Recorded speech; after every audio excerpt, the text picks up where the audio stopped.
আসসালামু আলাইকুম। আজ একটা নতুন জায়গার সাথে পরিচিত করে দেব। দেখেন বিশাল ভাবে দুটা তিনটা সাইনবোর্ডে লেখা আছে। যারা জায়গাটা পড়বেন এবং চিনবেন তারা অবশ্যই কমেন্টে বলে যাবেন যেটা কোন জায়গা।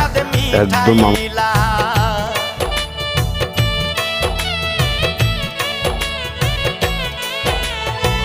রাস্তার পাগল বানাইলা, পীরিতের স্বাদ মিঠাইলা, কারে পাইয়া ভুইলা গেলা রে বন্ধু থাকবো আমার এমন একটা সময় প্রিয় মানুষ ধরা করেছে, যে সময় প্রিয় মানুষের সাথে একই সাথে মিলেমিশে চলবো, ঠিক সেই সময় আমার কাছ থেকে